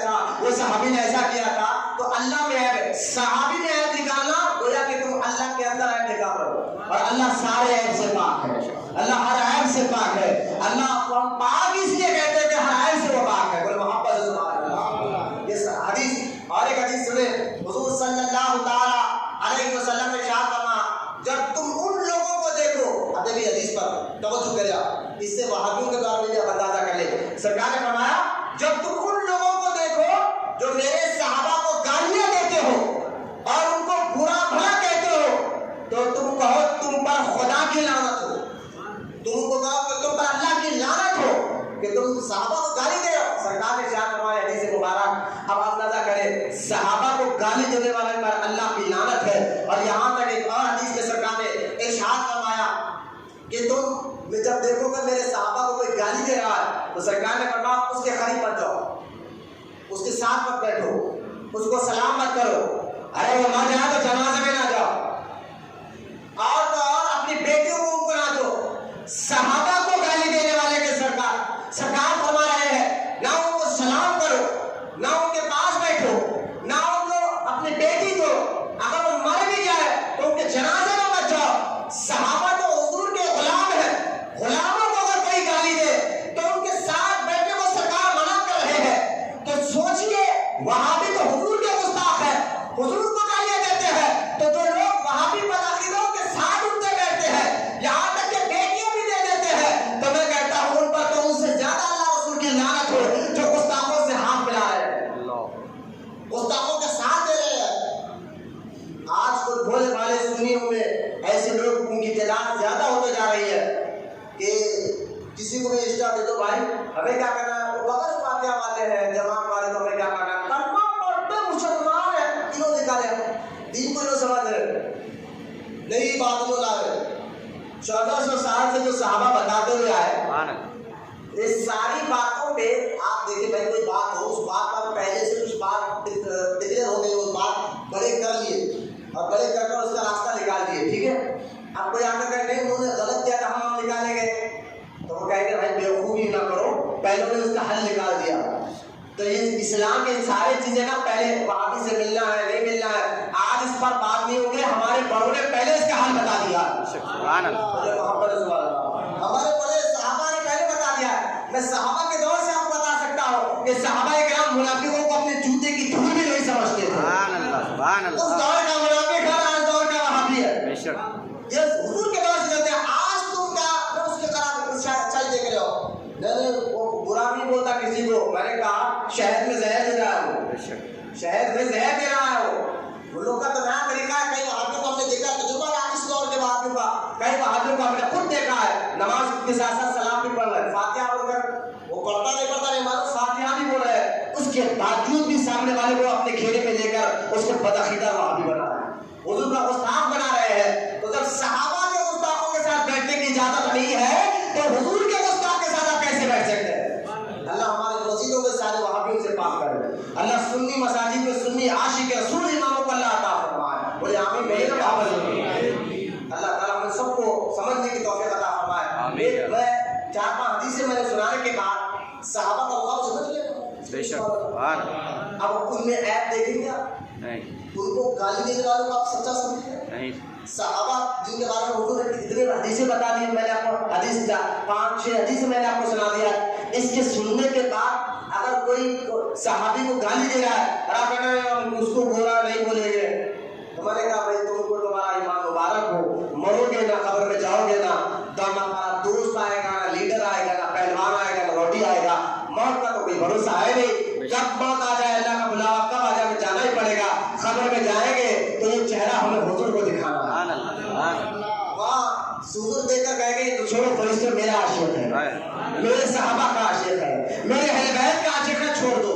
اور اگر حضور کو یہ چہرہ بتائیں گے تو حضور کہیں گے یار وہ اہل بیت کو گالی دینے والے کے ساتھ رہتا تھا. جو صحابہ کو گالی دے, اہل بیت کو گالی دے, اس کے بارے میں ایک واقعہ لکھا ہوا ہے. ایک بزرگ تھے اور اس بزرگ کو خواب میں حضور صلی اللہ تعالی علیہ وسلم کا دیدار ہوا, اور دیدار ہونا تھا تو سرکار کو اس نے سلام کیا. اب دیکھیں حدیث مبارکہ ہے, جامع ترمذی میں حدیث ہے, صحیح مسلم میں حدیث ہے. حضور علیہ السلام نے ارشاد فرمایا جس نے مجھے خواب میں دیکھا اس نے حقیقت میں مجھے دیکھا. خواب کئی سچے جھوٹے آ سکتے ہیں لیکن ایک خواب پر گارنٹی ہے, یہ سمجھے کہ مہر لگا ہوا ہے, وہ خواب جھوٹا ہو ہی نہیں سکتا. وہ خواب کیا ہے جس کو حضور خواب میں نظر آ جائے. صحیح مسلم میں بھی حدیث ہے, جامع ترمذی میں بھی حدیث ہے. یہ حدیث سے میں آپ کو بات بتا رہا ہوں. تو ایک بزرگ کو خواب میں حضور آئے اور ناراض تھے حضور سے. انہوں نے کہا حضور کیا بات ہے آپ ناراض کیوں ہے؟ تو حضور نے فرمایا تیرے گھر کے پاس جو ایک آدمی رہتا ہے جو ابو بکر کو بھی گالیاں دیتا اور عمر کو بھی گالیاں دیتا اور تو خاموش رہتا ہے سن کر. تو وہ آدمی کہہ رہے ہیں حضور میں غریب آدمی کیا کر سکتا ہوں اس کو دیکھ کر، اس کو دیکھ کر کوئی نہیں کر سکتا. حضور نے خواب میں کیا جائے یہ اور جا کر مانگ کر سبحان اللہ سبحان اللہ. تو بولتے نا اسلام میں کسی کو برا مت بولو، اللہ والے کسی کو برا نہیں بولتے. میں نے کہا یہ تم دھوتی بنا اپنے پاس رکھو. اسلام میں کہیں پر سختی کرنا بھی عبادت ہے تو کہیں پر نرمی کرنا بھی عبادت ہے. اسلام میں سرکار نے سختی بھی کر بتایا ہے، اور جہاں سختی کرنا ہے وہاں سختی کرو، جہاں نرمی کرنا ہے وہاں نرمی کرو. سختی کی جگہ اگر نرمی کرو گے اور نرمی کی جگہ سختی کرو گے تو معاملہ الٹا ہو جائے گا. حضور کے کئی حدیث پاک بتا سکتا ہوں، ایک نہیں کئی حدیث پاک. سرکار علیہ السلام نے اپنے گستاخوں کو ٹھہر کر ہاتھ بھی کاٹنے لگایا اور پیر بھی کاٹنے لگایا. جو رحمت للعالمین ہے بولے محمد سبحان اللہ. قرآن میں اللہ پاک کو فرماتا ہے محبوب منافق اور کافروں پر شدت کیجیے. کئی حدیث میں آپ کو سنا سکتا ہوں. خیر وہ بزرگ خواب میں گئے اور اس کا قصہ تمام کر دیا اور وہ واپس آئے. ان کا خواب ختم ہوا، صبح اٹھے، جب نیند سے اٹھے فجر کی نماز ادا کی. فجر پڑھنے کے بعد گھر آئے تو دیکھا پڑوسی سے چیخ و پکار کی آواز آ رہی. حیران ہو گئے کیا ہوا؟ تو پڑوسی نے کہا کسی نے جو صحابہ کو گالے کسی نے اس کو رات قتل کر دیا. سبحان اللہ سبحان اللہ. خواب میں بات تھا نا لیکن صبح اٹھے معاملہ سچ ہو گیا. لوگ پڑوسی نے کہا یار رات میں تو اچھا سویا، پتہ نہیں کس نے آ کر اس کو قتل کر دیا ہے. انکوائری میں تھی اور کیونکہ اسلامی حکومت تھی تو انکوائری میں قاضی القضاء مفتی ہوا کرتا ہے. اور جب ساری انکوائری ہوئی تو اس پڑوسی نے اپنا پورا خواب سچا بیان کر دیا. جب سچا خواب بیان کر دیا تو اس وقت کا جج نے کہا ارے صحابہ کا گستاخ کا ہی انجام ہونا چاہیے تھا، اس کو باعزت بری کر دیا گیا. آج صحابہ کو گالی دینے والوں کو حضور کو تکلیف پہنچتی ہے. آج سرکار کہتی ہے آپ تم کیسے لوگ ہو جو میرے صحابہ کو گالی دینے والے کو بات سن رہے ہو. سنیں اور اس صحابہ کو گالی دینے والے ایک ہی جماعت آپ سب جانتے ہو اہل تشیع. بے شک زیادہ تر صحابہ کو نام لے کر گالی دینے والی جماعت. میں ان سے لڑائی کی بات نہیں کر رہا ہوں لیکن میں آپ کو عقیدہ دے رہا ہوں کہ اہل سنت و جماعت کا عقیدہ کیا ہے اور یہ حدیثیں بیان کر کے بتا رہا ہوں. آپ پکے اور سچے سنی بنے رہے. ایسے تو گستاخوں سے کوئی تعلق نہ رکھے. آخری ایک بات ہے جو ائمہ سے بات بتاتے ہوئے علامہ مانوی رحمۃ اللہ تعالیٰ علیہ بہت بڑے محدث فقیہ گزرے ہیں. علامہ مانوی رحمۃ اللہ علیہ کا ایک قول بتا کر اپنے عنوان پر آ جاتا ہوں. سنیں حدیث مبارکہ میں اللہ کے رسول علیہ السلام کے احادیث پڑھنے والے بہت بڑے محدث جن کا نام علامہ مانوی رحمۃ اللہ تعالیٰ علیہ، وہ کیا کہتے ہیں اگر کوئی ملحد، اب سنا ایک بات پر توجہ کے ساتھ، اگر کوئی ملحد صحابہ کے در پر ہو یعنی صحابہ کو گالی دینے والا ہو تو اللہ تعالیٰ نے کیونکہ کیوں گالی دے رہا ہے کہ اللہ تعالیٰ نے انہیں جو انعامات عطا فرمائے ہے اور ان کا یہ انکار کرے تو یہ اس کی جہالت ہے. ارے صحابہ کو تو اللہ نے انعامات عطا فرمائے. محمد سبحان اللہ سارے صحابہ پر اللہ اتنا بڑا انعام رضی اللہ تعالی عنہ و رضوان. محبوب میں تیرے سارے صحابہ سے راضی ہو گیا ہوں. اس سے بڑا انعام کیا ہو جو اللہ پاک قرآن میں کہہ رہا ہے کہ میں تیرے صحابہ سے راضی ہو گیا ہوں. تو یہ انعامات کو دے کر جلے اور صحابہ کو گالیاں دے تو یہ اس کی جہالت ہے، ناسمجھی ہے اور ایمان کی کمی ہے. کیوں آگے فرماتا اللہ عنہ کو اس لیے کہ صحابہ میں اگر کوئی عیب پایا جائے پھر دین بھی باقی نہیں رہے گا، دین میں بھی عیب ہوگا. آپ بات سمجھ رہے ہیں اللہ عنہ کیا کہہ رہے ہیں؟ اگر اتنا بڑا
یہ حدیث سنانے کے بعد کہ عزت صحابہ محبت اہل بیت، یہی تو سنیوں کا کہنا ہے کہ ہم صحابہ کی عزت بھی کرتے ہیں اور اہل بیت سے محبت بھی کرتے ہیں، یہ نماز سے بھی زیادہ فرض ہے، بولے محبت سے سبحان اللہ۔ اب آئے یہ بات ختم کرنے کے بعد اب تو صحابہ کے بارے میں آپ کے بات سنی، اب آئے حضور صلی اللہ تعالیٰ علیہ وسلم کے اہل بیت، سبحان اللہ۔ کسی کو برا نہیں کرنا چاہیے، بات کو تاریخ ذلیل کے بیان کر لیتے ہیں، زمین نہیں کہ تو ذلیل کہتا ہوں اس کو میں جو گستاخ ہو، دیکھیں عزت بھی ہے رسول کے دوستوں کی عزت، سبحان اللہ، بے شک، اور دشمنی بھی ہے تو رسول کے دشمن سے ہماری دشمن، بے شک، اور وہاں اس کی عزت نہیں، نہ اس کا کوئی مقام مرتبہ نہیں، وہ کہتے عورتوں کی طرح کا سنا تو بات کا جواب کہتے ہیں کسی کو برا نہیں کہتا، اور میں نے کہا پہلے دیکھو کسی بندے کی پہچان ہونا ہے نا، پہچان تو پہلے اس کے دیکھا جاتا ہے پڑھا کہاں سے اگر کسی عالم کو آپ کو پہچان ہونا ہے نا، اس کے اخلاق سے پہلے آپ اس مولانا کے بارے میں یہ جانو کہ پڑھا کہاں سے تھا، جو پکا دیوبندی ہو اور پکا وہابی تبلیغی جماعت والا ہو، جو یہ جس کو دعا کا بھی طریقہ نہ آتا ہو، جو یہ کہتا ہو اے اللہ ہم نے پانی چھڑک دیا ہے تو آ کے جھاڑو مار دے، معاذ اللہ شبہ معاذ اللہ، تو دعاؤں میں ایسے الفاظ بولتا ہو، اللہ تو آنے جانے سے پاک ہے، بے شک، بولے گا محمد سبحان اللہ، جو یہ دعاؤں میں کہتا ہے اللہ ہم نے جھاڑو مار دیا ہے، پانی چھڑک دیا ہے، جھاڑو مار دے، اس طرح کی گندی باتیں جو اللہ کے بارے میں کہتا ہو، وہ تاریخ ذلیل جو بولے گا کسی کو برا نہیں بولتے نہ ہو، اور اسلام میں ہے بھی نہیں کسی کو برا بولنا، کسی پر لعنت برسانا، میں نے کہا دیکھو صحابہ کے دشمنوں پر سرکار نے خود لعنت برسائی ہے، بولے گا محمد سبحان اللہ، اور تو اور سرکار کے دشمنوں پر اور حضور کی اہل بیت پر بھی سرکار نے بنا، میں بھی اس پر لعنت بھیج دیتا ہوں، بولے گا محمد سبحان اللہ۔ اب آج دیکھیں جامع الاحادیث میں حدیث آپ کو سنانے جا رہا ہوں جو اعلیٰ حضرت امام احمد رضا خان علیہ رحمۃ اللہ کی بڑی پیاری اور معتبر کتاب ہے جامع الاحادیث، اس حدیث سے میں آپ کو بتانا چاہتا ہوں، غور سننا، ام المؤمنین سیدہ عائشہ صدیقہ رضی اللہ تعالی عنہا روایت کرتی ہے اللہ کے رسول علیہ السلام نے ارشاد فرمایا 6 آدمی ہے، کتنے آدمی؟ 6 آدمی ہے جن پر اللہ نے لعنت بھیجی ہے، اور سارے فرشتوں نے بھی لعنت بھیجی ہے، اور سارے نبیوں نے بھی اس پر لعنت بھیجی ہے، دیکھیے اللہ نے بھی لعنت بھیجی، لعنت، اور سارے نبیوں نے بھی لعنت بھیجی ہے، سرکار کہتے ہیں میں نے بھی اس پر لعنت بھیجی ہے، اور سارے فرشتوں کی اس پر لعنت ہو، وہ 6 لوگ ہیں جن پر اللہ کی لعنت، فرشتوں کی لعنت، سارے نبی اور رسولوں کی لعنت ہے، وہ کون لوگ ہیں؟ تو سرکار فرماتے ہیں سب سے پہلا وہ جو کتاب اللہ یعنی اللہ کے کلام میں بڑھانے والا، یعنی اللہ کے کلام کی آیتوں کی غلط تشریح کرنے والا، غلط ترجمہ کرنے والا، جیسے کہ رازی بھی ہے، وہ کہتے ہیں قرآن کے 30 میں 40 پارے، اور وہاں بھی کہتے ہیں قرآن میں جو آیت اللہ تعالیٰ نے بتوں اور مورتیوں کے بارے میں کہا یہ مورتی مدد نہیں کر سکتے، یہ مورتیاں سن نہیں سکتے، یہ مورتی بول نہیں سکتے، تو وہاں بھی کہتے ہیں دیکھو یہ اللہ والے بول نہیں سکتے، سن نہیں سکتے، مدد نہیں کر سکتے، ہم نے کہا کہاں لکھا ہوا ہے؟ بولے قرآن میں آیا ہے، میں نے کہا جو قرآن کی آیت پڑھ رہا ہے یہ آیت اللہ نے مومنین کے لیے نہیں کافروں کے لیے اتاری ہے، بتوں کے لیے اتاری ہے، اور عبداللہ ابن عمر حضرت عمر کے بیٹے کہتے ہیں ہم اس آدمی کو بڑا شریر سمجھتے ہیں، اس پر لعنت ہو جو آیت اللہ تعالیٰ نے کافروں کے حق میں اتاری ہو، اور وہ کہتا نہیں مسلمانوں کے حق میں، اللہ اکبر، صحابہ تو اس پر لعنت بھیج رہے ہیں، سمجھ رہے میری بات؟ جو آیت قرآن میں اللہ تعالیٰ نے مشرک اور کافروں کے بارے میں اتارا، وہ آیت پڑھ کر مسلمانوں کے بارے میں چھٹکارا کہنا تو کوئی اللہ قرآن میں کہا، ہم نے کہا وہ آیت اللہ مسلمانوں کے لیے نہیں مشرکوں کے لیے کہا، کافروں کے لیے کہا تھا، بتوں کے لیے کہا تھا، یہ اللہ والوں کو سے مت جوڑو، اللہ کے نیک بندوں کو مت جوڑو، ہاں تو اللہ کے رسول علیہ السلام پر 6 آدمی پر اللہ کی لعنت ہے، وہ کون؟ پہلا آدمی کون؟ جو کتاب اللہ میں بڑھانے والا، اس کی غلط تشریح کرنے والا، اور دوسرا آدمی تقدیر کو جھٹلانے والا، تقدیر پر ایمان نہیں رکھتا، جھٹلانے والا، اور چوتھا آدمی جو ظلم کے ساتھ تسلط کر کے جسے خدا ظلم کے ساتھ تسلط کرے یعنی ظلم کرے لوگوں پر، تیسرے آدمی کو جو لوگوں پر ناحق کے ظلم کرے، اس پر اللہ کی بھی لعنت ہے، سارے فرشتوں کی بھی لعنت ہے، اور چوتھا آدمی، اب یاد دیکھیے چوتھا آدمی، اب آپ اس پر غور کریں کہ حدیث میں آپ کو حدیث سنانے بولے سبحان اللہ، میں کوئی واقعہ نہیں، آپ کسی مفتی کا فتویٰ نہیں بتا رہا ہوں، حدیث پاک بتا رہا ہوں، حضور صلی اللہ تعالی وسلم فرماتے ہیں چوتھا آدمی جن پر اللہ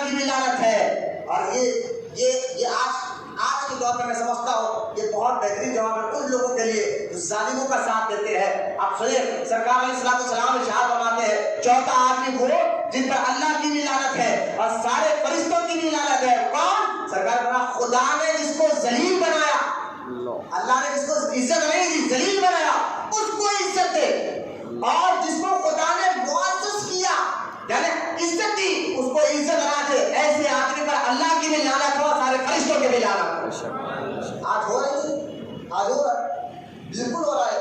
مسجد کے اماموں کی عزت نہیں, مسجد کے مؤذن کی عزت نہیں, حافظ میں عاشق رسول کی بات کر رہا ہوں, ورنہ کوئی وہابی بدعقیدہ کی بات کر بھی نہیں سکتا. آپ سنیں, آپ جو عاشق رسول امام ہو, مسجد کا امام ہو, جو ہے جو مسجد کا امام ہو, مؤذن ہو, حافظ قرآن ہو, اس کو دیکھ کر تو کوئی اتنی عزت نہیں کرتے. جو علاقے کا روڈی اگر گزر جائے ماننا پڑے گا آپ کو. نوجوان بچوں غور کرو, اس پر اللہ کی بھی لعنت ہے, سارے فرشتوں کی بھی لعنت ہے. اگر کوئی محلے کا روڈی, پہلوان یا سود خور یا ایم ایل اے گزر جائے تو ہم بھائی بھائی کر کھڑے جاتے ہیں, اس کو عزت دینے لگ جاتے ہیں. سنو, جو باقیوں کا ساتھ دیتا ہے, جو ذلیل لوگوں کا ساتھ دیتا ہے, جو ذلیل لوگوں کی عزت کرتا ہے, حدیث پاک میں آتا ہے گویا کہ وہ دین کو گرانے میں مدد کر رہا ہے. اور ایک حدیث سن لے, اور ایک روایت سن لیجیے, کربلا میں یزید پر تو عذاب بعد میں آیا, پہلے ساتھ دینے والوں پر عذاب آیا. ساتھ دے تو ظالم کو ظلم کرتے جو لوگ, ان کی پکڑ بعد میں ہوتی ہے, پہلے ساتھ دینے والوں کی پکڑ ہوتی ہے. اب جو لوگ پہلوانوں روڈیوں کے صحبت میں بیٹھنا چاہتے ہیں, ان کے ساتھ بھائی بھائی کہہ کر آگے پیچھے پھیرنا چاہتے ہیں, ان کو ایک ایک بات پر غور کرنا چاہیے. اللہ کی لعنت ہے سارے, تو لہٰذا جن کو اللہ نے عزت دی ان کو عزت دینے والے بنو, اور جن کو اللہ نے عزت نہیں دی ہے ان کی عزت نہ کرو. اس میں آپ کی کامیابی ہے. محبت سبحان اللہ. اور پانچواں کون؟ سرکار فرماتے ہیں جس نے حرم مکہ کی بے حرمتی کی, حرم مکہ کی بے حرمتی کی. پانچواں آدمی وہ جس نے مکے کی بے حرمتی کی, اس پر اللہ کی بھی لعنت ہو اور سارے فرشتوں کی بھی لعنت ہو. سنیں, یزید وہ ہے, یزید وہ ہے. آج وہاں بھی کہتے ہیں یزید کو برا مت کہو. میں نے کہا سنو, یزید وہ ہے جنہوں نے, جو بدبخت ایسا کام کر گیا ہے, جو مکہ تو مکہ ہے, مدینہ منورہ پر بھی اس نے بے ادبی کی ہے, مکہ کا خلاف اس نے چلایا ہے, مکے کی دیوار پر آگ کے گولے جس نے چھوڑنے لگایا ہے, اس کا نام یزید ہے. اور جس نے مدینہ پاک میں حضور کی مسجد نبوی پر, جہاں حضور ٹھہر کر نماز پڑھتے تھے, اس ممبر پر جس نے اونٹوں کو باندھا تھا اور اونٹوں نے پیشاب اور پیغرہ تک اس ممبر رسول پر کیا تھا, وہ یزید کی ہی فوج تھی جس نے مکے کی بے حرمتی کی اور مدینے کی بھی بے حرمتی کی ہے. اور جو مکہ اور مدینے کی بے حرمتی کرتا ہے, آپ جانتے ہیں حدیث پاک سن لیجیے, یزید نے جب کربلا کا واقعہ ختم ہوا اور امام حسین شہید ہو گئے تو تب بھی یزید خاموش نہیں رہا. مدینے والوں کو جب یہ معاملہ معلوم ہوا تو سارے مدینے والوں سے نے اس سے بیعت توڑ لی, تو اس نے کئی ہزار فوج کو مدینے کی طرف بھیجا, اور وہ یزید یہ فوج مدینے پاک آئے. 3 دن تک کئی صحابہ کو انہوں نے شہید کیا, کئی مدینے کے رہنے والے پاک عورتوں کی انہوں نے عزت لوٹی ہے, اور مسجد نبوی میں انہوں نے 3 دن تک نمازوں کو بند کیا ہے. اپنے آپ کو مسلمان کہنے والے یہ یزیدی فوج تھی جنہوں نے مدینے پر حملہ کر کر مسجد نبوی کو 3 دن تک بند کیا. ایک تابعی بزرگ ہے جن کا نام سعید بن جبیر ہے, وہ کہتے ہیں کہ جب یزیدی فوج نے مدینے پر حملہ کیا اور مدینے پر مسجد نبوی پر بند بیٹھ کر دیا تو میں دیوانہ بن کر مدینے میں پھرتا تھا. پہلے تو انہوں نے مجھے پکڑ لیا اور کہا کہ دیوانہ آدمی چھوڑ دو, تو انہوں نے چھوڑ دیا. تو میں 3 دن مسجد نبوی میں تھا اور مدینے میں مسجد نبوی میں رہتا تھا. تو کسی نے پوچھا حضور جب آپ دیوانے کی ایکٹنگ کر کر مسجد نبوی میں رہ رہے تھے تو آپ کو نماز کا ٹائم کیسے معلوم ہوتا تھا؟ تو آپ فرماتے ہیں خبر رسول سے نماز کے بعد اذان کی بھی آواز آتی تھی اور اقامت کی بھی آواز آیا کرتی تھی. محبت سے سبحان اللہ. خبر رسول سے تابعی کہتے ہیں حضور کے قبر مبارک سے نماز کے ٹائم اذان کی بھی آواز آتی تھی اور اقامت کی آواز آتی تھی. اس لیے ہم کہتے ہیں یا رسول اللہ, جو اعلیٰ حضرت رحمۃ اللہ تعالی فرماتے ہیں تو زندہ ہے واللہ, تو زندہ ہے واللہ, میرے چشم عالم سے چھو جانے والے.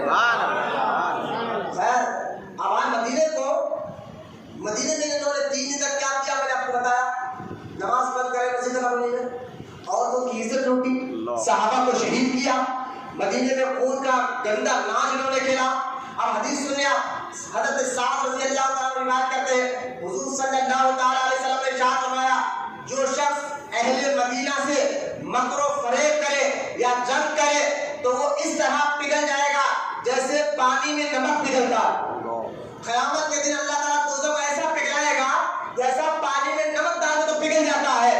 ارے جو مدینے کے رہنے والوں کو دھوکہ دے, ان کو گالی دے, ان کے لیے یہ عذاب ہے, ان کے لیے یہ عذاب ہے کہ اللہ تعالیٰ دوزخ میں ان کو ایسے پگھلائے گا جیسا پانی میں نمک پگھلتا ہے. تو مجھے کہہ دیجئے کہ یزید تو وہ ہے جنہوں نے مدینہ پاک کی عورتوں کی عزت کو لوٹا, کئی صحابہ کرام کو شہید کیا اور کئی بزرگان دین کو قتل کیا ہے, اور مدینہ نبوی میں نماز کو اس نے روکا ہے. ایک عورت کے مدینے کی ایک عورت کے نوجوان بچے کو یزیدی فوج کے گورنر نے پکڑ لیا, فوج نے پکڑ لیا, تو وہ بوڑھی ماں آئی, آ کر کہنے لگی کہ میرے اس بیٹے کو چھوڑ دو, وہ ایک ہوتا ایک بیٹا ہے. تو اس نے اس کے بیٹے کو بلایا اور بلا کر سر کاٹ دیا, گلا کاٹ کر کہا یہ بچہ اچھا ہمارے پاس خیر میں تھا تو مانگنے گئی, ہوا کاٹ دیا.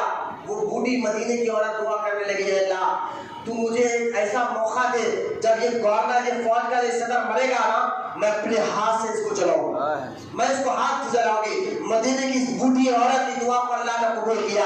اب یہ مدینہ چھوڑ کر مکہ جا رہے تھے, عبداللہ ابن زبیر کو مارنے کے لیے مکے میں جب فوج جا رہی تھی, رستے میں مدینے کے راستے ہی میں یہ فوج کا جو گورنر تھا یہ مر گیا, فالش کا ٹکا مر گیا, ساتھی نے اس کو زمین میں گاڑ دیا, چلے گیا.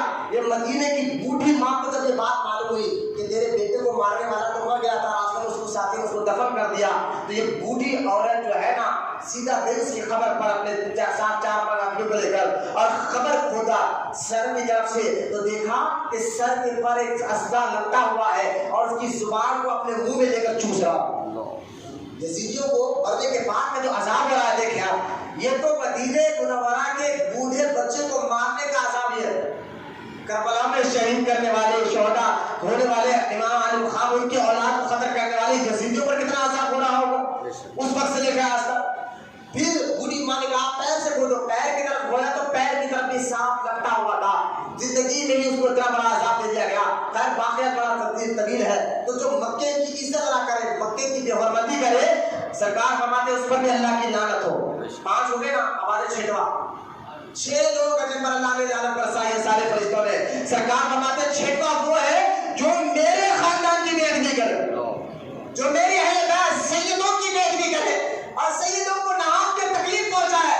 سرکار فرماتے ہیں اس پر بھی اللہ کی لعنت ہو, اور اس کے جو ہے نا اس پر بھی اللہ کی لعنت ہو, اور سارے فرشتوں کی اس پر لعنت ہو. ایک اور حدیث سن لیجیے, حضور علیہ السلام نے ارشاد فرمایا جسے یہ پسند ہو, کیا پسند ہو سرکار فرماتے جسے یہ پسند ہو کہ اس کی عمر میں برکت ہو, لمبی عمر چاہتا ہے, اس کی عمر برکت ہو اور خدا اسے اپنی دی ہوئی نعمت سے بہرہ مند کرے, اس کو دولت میں اضافہ کرے, تو سرکار فرماتے ہو اس پر لازم ہے کہ وہ میرے گھر والوں سے محبت کرے. محبت سے سبحان اللہ, اور محبت سے سبحان اللہ. میں صحابہ کی عزت کی بات کر رہی ہوں, اہل بیت کے بارے میں 2 حدیثیں سنا رہا ہوں. سرکار فرماتے اس پر لازم ہے جو چاہتا ہے اس کی عمر لمبی ہو اور اس کے رزق میں برکت ہو. سرکار فرماتے میرے گھر والوں سے محبت کرے تو اللہ اس کی عمر بھی لمبی کر دے گا اور اس کے مال میں بھی برکت عطا فرمائے گا. اور سرکار فرماتے جس نے اگر اس نے ایسا نہیں کیا, یعنی میرے گھر والوں کو ستایا, ان کو تکلیف پہنچائی, سرکار فرماتے پھر اللہ اس کی عمر سے برکت اٹھا لے گا اور جلدی ذلیل ہو کر کرے گا, اور قیامت کے دن سرکار فرماتے میں اس کا چہرہ تک نہیں دیکھوں گا جس نے میرے کسی اہل بیت کو تکلیف پہنچایا ہے. مجھے آپ بات بتائیے, جب نبی کے کسی اہل بیت کو تکلیف پہنچانا یہ حضور کو تکلیف پہنچانا ہے. جیسے سرکار نے خود فرمایا کہ جس نے فاطمہ کو تکلیف دی اس نے مجھے تکلیف دی, جیسے حضور نے خود فرمایا جس نے علی کو تکلیف دی اس نے مجھے تکلیف دی, جس نے حضور نے خود فرمایا جس نے حسن حسین کو تکلیف دی اس نے مجھ سے تکلیف دی, مجھ کو تکلیف دی. تو حسن اہل بیت کو تکلیف پہنچانا, سیدوں کو نہا کے تکلیف پہنچانا, یہ حضور کو تکلیف پہنچانا ہے. تو یزید, مجھے بات بتائیے آپ سب مل کر, یزید جیسا بدبخت نے جنہوں نے 3 دن بھوکے اور پیاسے رہ کر کربلا میں رہ شہدا کو شہید کیا ہے, وہ یزید کو جنتی کون کہہ سکتا ہے جو آج وہابی کہنے پر تلے ہوئے ہیں کہ نہیں وہ یزید جنتی ہے, جنتی ہے. میں نے کہا حضور کو تکلیف پہنچانے والے پر اللہ کی لعنت ہو۔ یزید نے حضور کو تکلیف پہنچائی ہے، اہل بیت کو تکلیف پہنچانا حضور کو تکلیف پہنچانا ہے، اور حضور کو تکلیف پہنچانے والا جنت نہیں دوزخی ہے، دوزخی ہے اور دوزخی ہے۔ مانتے نہیں بابا، یہ غور کرتے جائے تو لہذا اہل بیت سے محبت کرنا یہ بھی ایمان ہے، صحابہ کی عزت کرنا یہ بھی ایمان ہے، ان دونوں سے اقدامات ہاتھ میں لینا یہ اہل سنت والجماعت ہے۔ محبت سے سبحان اللہ۔ اب آئے فضائل کی بات تو ہوتے رہیں گے۔ 60 ہجری دیکھیں آپ، یہ حدیث سن لیجیے کرنا سمجھ میں آئے گا۔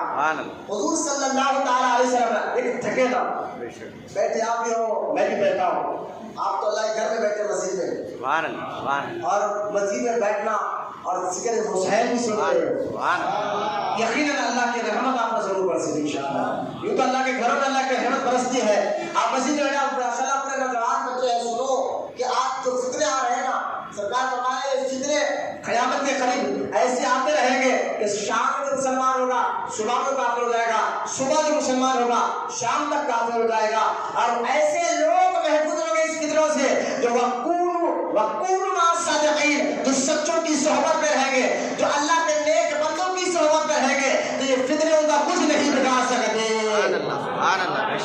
فتنے اٹھ رہے، اس لیے تو میں آپ کو فتنہ بتا رہا ہوں، اسے میرا بتانے کا مقصد لڑائی نہیں ہے آپ کو بچانا، آپ کو بتا چل کیا رہا ہے، ہم مسلمان ہے، اور مسلمان یہ نہیں ہے کہ کھائے پیے سو جائے، نہ مسلمان کو اور بھی ذمہ داریاں دی گئی ہے، وہ اپنی طاقت کے مطابق اس ذمہ داریوں پر عمل کرنا اس کے لیے ضروری ہے، صرف کلمہ پڑھنا نماز پڑھنا ضروری نہیں، ساتھ ہی ساتھ جو اتنی طاقت ہے اس طاقت کے تحت پر اپنے عقیدے کو بچانا، اپنے ایمان کو بچانا، یہ بھی اس کے لیے انتہائی ضروری ہے۔ عقیدہ صحیح ہے، ایمان صحیح ہے، اسی کی عبادتوں کو اللہ تعالیٰ قبول فرماتا ہے۔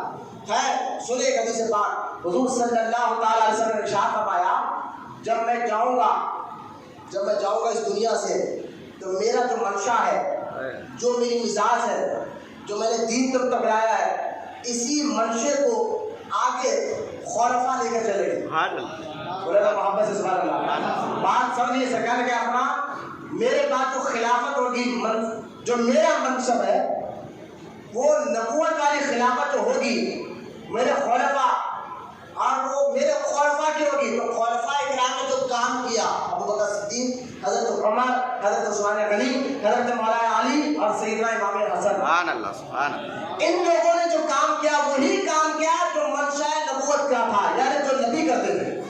بولے محبت سے سبحان اللہ۔ سرکار کہا میرے بعد یہ لوگ بھٹکیں گے، ان سے کوئی غلطی نہیں ہوگی، وہی کام جو میں کر رہا ہوں میرے بعد یہ خلفاء کریں گے، اور سرکار کی بات کوئی غلط نہیں ہوگی۔ اب یہ زیادہ تر آپ کا ابو بکر نے بھی فاطمہ سے لڑائی کی تھی، حضرت علی سے لڑا تھا، حضرت عمر نے حضرت علی کو تکلیف پہنچائی، امام حسن کو تکلیف پہنچائی، تو یہ شیعوں کی جھوٹی کریمی روایتیں ہیں۔ صحابہ اور اہل بیت میں تو کوئی جھگڑا نظر نہیں آتا، میں نے بتایا تھا آپ کو، صحابہ اہل بیت تو ایسے ہیں یہ تو آپس میں ایک دوسرے کو لڑکیاں بھی دیا کرتے تھے۔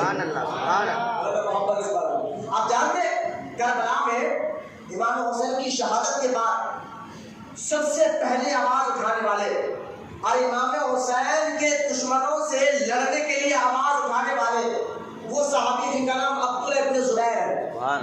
بولے محمد سبحان اللہ۔ یہ کون ہے عبداللہ ابن زبیر؟ عبداللہ ابن زبیر کون ہے جانتے ہیں آپ؟ یہ اسلام کا فخر ہے، یہ اسلام کا فخر ہے۔ سرکار نے فرمایا عبداللہ ابن زبیر میں اسلام کا فخر ہے، تو فرمایا تھا۔ دیکھیں میں بتا رہا ہوں عبداللہ ابن زبیر کی، انہوں نے امام حسین سے دشمنوں کے خلاف آواز اٹھائی اور خود مکے میں شہید ہو گئے۔